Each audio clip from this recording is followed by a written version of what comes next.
Hello and welcome to Filling the Sink, a podcast from Catalan News. My name's Beth Cohen, and today we're diving into a topic that pretty much everyone loves: chocolate.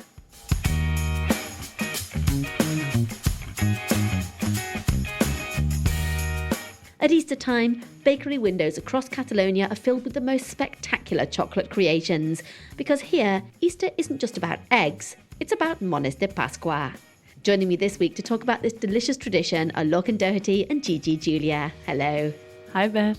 Hi, Beth. Welcome. So, Mones de Pasqua are everywhere right now, and if you walk past any pastry shop, it's pretty much impossible to miss them. But for those who might not be that familiar with the concept, what exactly is a Mones de Pasqua? Well, Pasqua means Easter, so the Mones de Pasqua originally referred to a traditional Easter cake, especially popular here in Catalonia, but also in places like Valencia and the Balearic Islands. And the classic version is a simple sponge cake topped with hard-boiled eggs, actually. Eggs, of course, being one of the symbols of Easter, of spring, of new life. Yeah, and over time it has kind of evolved like most things do.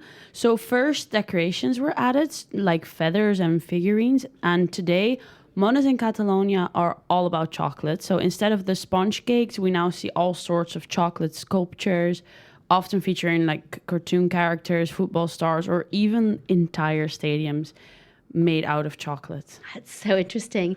Wouldn't it be a shame to eat something that's like a work of art? Mm-hmm. And whilst Mones are the Easter tradition here, different countries celebrate Easter with chocolate in their own way. For example, from personal experience in the UK, children are given huge chocolate eggs filled with, well, you guessed it, yet more chocolate. And parents usually organise egg hunts as well. It's like a treasure hunt in which the children try to find small chocolate eggs hidden around their garden and, of course, finders keepers.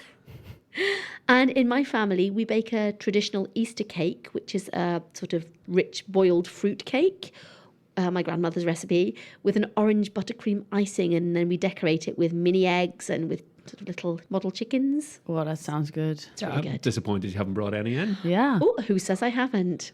And what about you in Ireland, Lorcan? Well, apart from the cake, that sounds pretty similar to, Easter for me back in Ireland as well.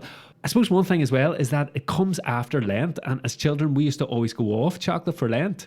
If you don't know, Lent is this period before Easter, 40 days, a period of prayer and fasting observed by Christians, especially Catholics, I think, also known as Quaresma in Catalan. So after all that, the chocolate just seemed to taste nicer. Of course, 40 days with no chocolate, it would taste like heaven. Oh, I cannot imagine 40 days without chocolate. But like, anyways, I can see a little bit of a Northern European pattern going there, you guys, because I recognize a lot of things like the treasure hunt and of course the chocolate. But in the Netherlands, we have like these tiny chocolate eggs in every flavor and size imaginable, from caramel to hazelnut and like the more regular ones. But we also have these really weird ones. For example, licorice.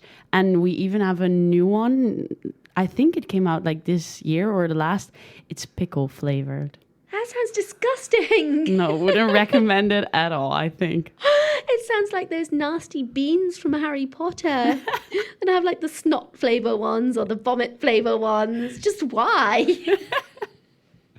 Yeah, and why eggs is what I'm wondering as well. What is it about eggs? Well, I mean, I guess chickens start laying a lot early in the year, and around about Easter time, the first baby chickens of the year arrive.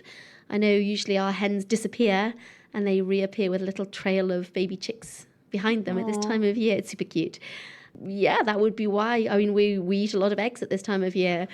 And from February onwards, you can make as many tortillas as you want and give your eggs to friends and family, and there are still eggs coming out of your ears. And of course, yeah, it's a plentiful season post-Lent, as Lorcan mentioned, and it's plentiful in an eggy way. So getting back to Mones are really Catalonia's version now of the Easter egg, but it takes it to a whole other level. An interesting thing that I find as well is that they're traditionally eaten on Easter Monday, which is a bank holiday in Catalonia. Let's take a closer look at the history of this fascinating Catalan tradition.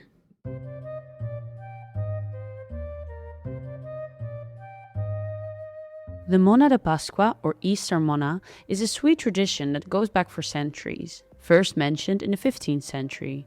Back then, it looked very different. A simple cake made of almond flour and topped with hard-boiled eggs. 1 egg for every year of the godchild's age. Fast forward to 2025, and while the sentiment behind the tradition remains, the Mona itself has transformed into a spectacle of chocolate, color, and creativity. We visited Natcha, a patisserie in Barcelona, to find out in what ways this tradition is still alive and very much evolving. Molt bé. Soc Marta Massagué, actualment soc la gerent de pastisseria Natcha. I'm Marta Massagué, and I'm currently the manager of the pastry shop Natcha. It's a family business which was founded in 1958, and we've been making chocolate monas for Easter for 66 years. Fent mones de xocolata per Pasqua. Bueno, una mona és una tradició que tenim només a Catalunya. A mona is a tradition we have in Catalonia. Historically, this is a Catholic culture, and people followed the church closely. Every godchild, once baptized, had a godfather and a godmother. For Easter, the godmother would give the child a palm branch, and the godfather would give a mona. And this tradition continues today. La padrina regalava el palmó o la palma i el padrí regala la mona de xocolata. I això segueix fins ara. Abans, antigament... The mona started as a simple cake made of almond flour with hard-boiled eggs, 1 egg for every year of the child's life. Over time, it evolved into a sponge cake with chocolate or buttercream, and then chocolate figurines were added on top, along with feathers and little chickens. Li posàvem a sobre una figureta de xocolata per adornar-lo, perquè quedi les plumes i els pollets. Això amb el temps el gremi de pastisseria ha anat evolucionant. Nowadays, what's most popular is the actual chocolate sculpture, from traditional hens, roosters, chicks, to whatever is trendy. We make them in all sizes and prices. I aquest any, la veritat que es ven molt Barça. This year, Barça-themed football monas are selling really well. For girls, it's more kitties, frozen, princesses. It's a stereotype, but it's true. We also have gaming figurines, Goku and Spiderman, and board game themed ones like chess and checkers for older kids, because kids evolve and so do their tastes. Tots aquests que sol agradar a cada edat, no? Però van evolucionant, els nens van evolucionant amb tot. La veritat és que és molt bonic a la Pasqua perquè... Easter is really beautiful. The kids are very excited when they come to the shop to get their mona with their godfather. It's a very special day for children. It's a celebration and everyone is really happy. Tot això ens envolta de molt bona energia i aquí estem molt contentes tots i totes. So whether it's chocolate superheroes, traditional hens, or medieval-aged monas with hard-boiled eggs, this Catalan tradition is still going strong after centuries and centuries. Thank you to Marta for speaking with us. I love how much thought goes into the monas. They're like edible works of art. Yeah, we saw some absolutely amazing ones at Natcha. 2 huge big hens caught my eye. Although, yeah, most kids are probably into the other ones that Marta mentioned, the video game characters and so on. Yeah, and my eye fell immediately on the Barbie monas. Like, apparently people really want to mix their chocolate with their pop culture icons, which is so cool in my opinion.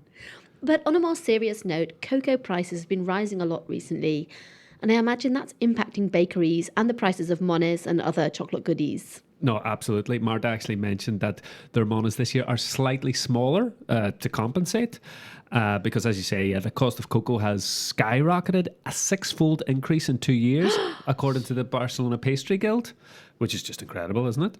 And a major factor in this price increase has been extreme weather, presumably related to climate change, storms and heat waves in Ghana and Ivory Coast, which are responsible for more than half of the world's cocoa production. Yeah, and even though cocoa is mainly produced in West Africa, the cocoa bean is native to the Amazon rainforest. And it was first domesticated at least 5,300 years ago in what is present-day southeast Ecuador. Yes, and in fact, chocolate didn't arrive here in Europe until the 16th century. So it was brought by Spanish friars from Central and South America. Thank you, Spain. Thank you, for bringing us chocolate.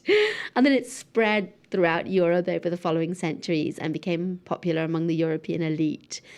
So it was initially consumed as a drink. And in fact, the first solid chocolate bar was created as late as 1847 by the English chocolate company Fry and Sons from Bristol, the same ones that make Still going. Yeah, Fry's Turkish Delight or Fry's Peppermint Cream. Well, they made the first solid chocolate bar, so thank you to the English for solidifying chocolate. So you can put it in your pocket. Team effort. And drinking chocolate was thought to have spiritual as well as medicinal benefits. Spiritual perhaps because it was brought by the friars. It was even thought to be an aphrodisiac, and I think those connotations still remain. Ooh la la. Okay, that's enough talking. Now for the best part. We actually have some chocolate here in the studio. Ooh, drum roll. So Natcha, Marta from Natcha gave us some chocolate Easter eggs to try. So we have 3 different sorts in different coloured foil. There's a purple one and a gold one and a green one. Here we go. Which color are you getting, guys? Okay, you can choose. I will take the purple one. I'll take this green one. Oh, thank you, Marta. Thank you, Marta. Easter egg tasting. It's hard life. It's a hard job, but someone's got to do it. This is exciting. I know. It's been a while since lunch as well. Oof. But like, I don't mind what time of the day it is, to be fair. Like, it's always chocolate time. Chocolate time, chocolate for breakfast. I'm getting stuck in. Okay, I'm gonna go as well. Crunchy. This one's like dark chocolate with almonds. Oh, this is really good. The hazelnuts, no? It's got like a umbrella, yeah. You're right. I think this one has toasted almonds. It's really good, like the toasted almond praline with the really rich dark chocolate with loads of cocoa. Sorry for the cocoa prices, but it's excellent. I had one with milk and also some kind of crunch in it, but I cannot really place it.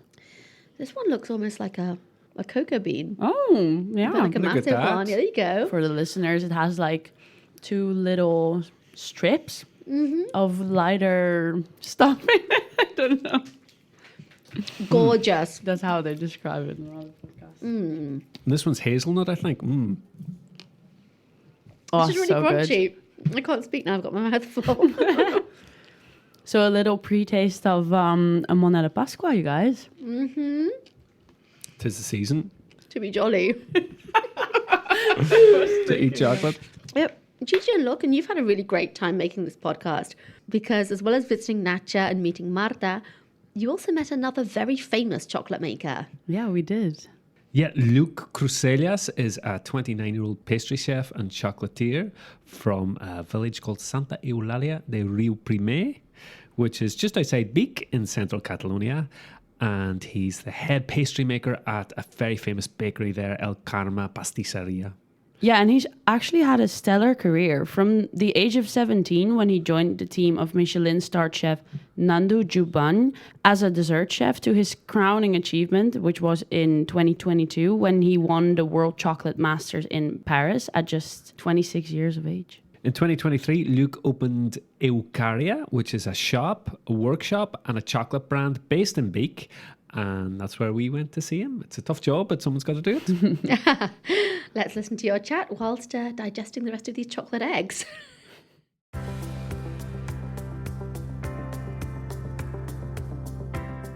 The smell hits as soon as you enter the shop. Rich, sweet, inviting. Before we settle down for a chat with Lluc, he leads us through the back to the workshop. I feel like Charlie in the chocolate factory.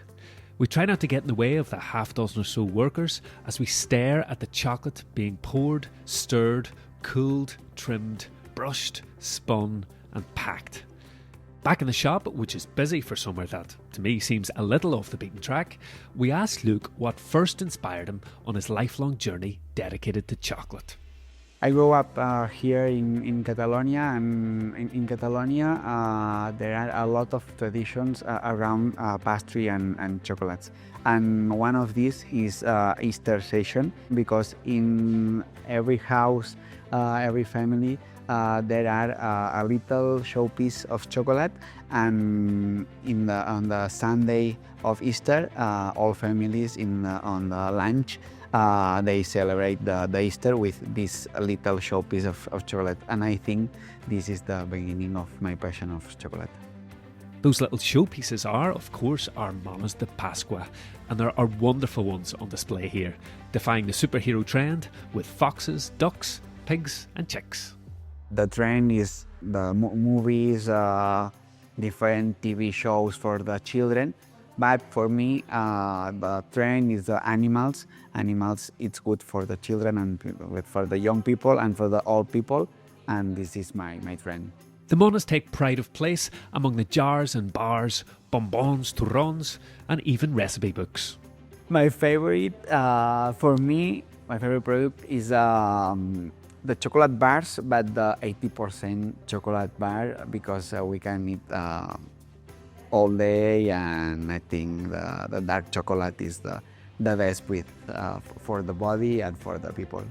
There you go, permission to eat chocolate all day, as long as it's 80% cocoa.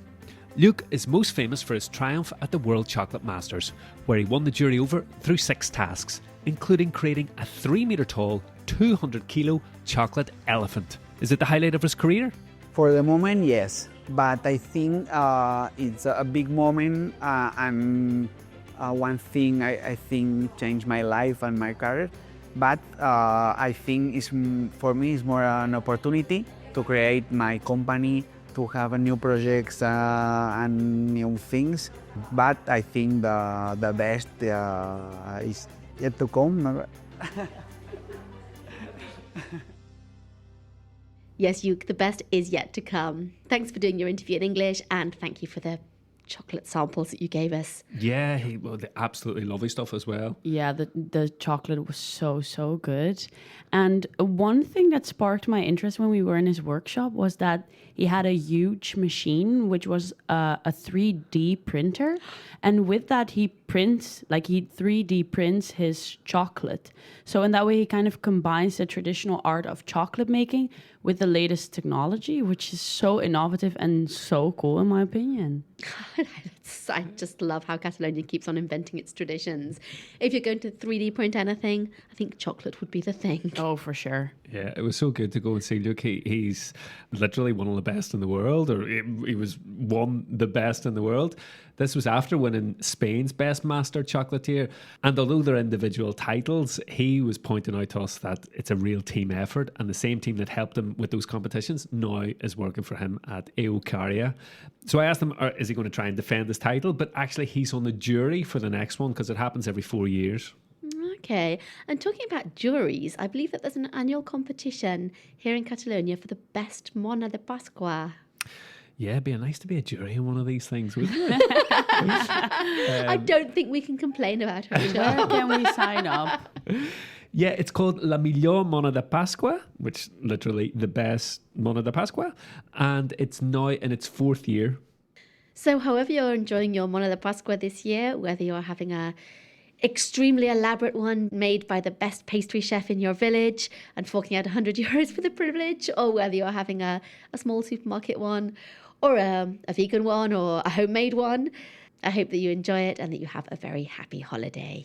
And now I officially need more chocolate. Pass the box of Easter eggs. There you go, Beth. It's time now for our Catalan phrase of the week. Gigi, what do we have? We have pensar en la Mones de Pasqua. To think about the Easter Mona. What does that mean? To be easily distracted. Okay, so if you're kind of looking into the distance and your brain's not really engaged, you're thinking about your Easter Mona. I think about Easter Monas a lot, actually. And that was you walking past the bakery this morning.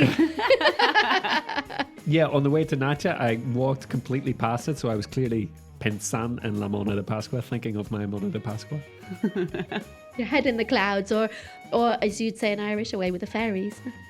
Indeed. This week on Filling the Sink, we've been talking about the tradition of Mones de Pasqua and everything that surrounds it. Thank you to everyone who spoke with us. And of course, thanks to Lorcan and Gigi for joining me today. Thanks, Beth.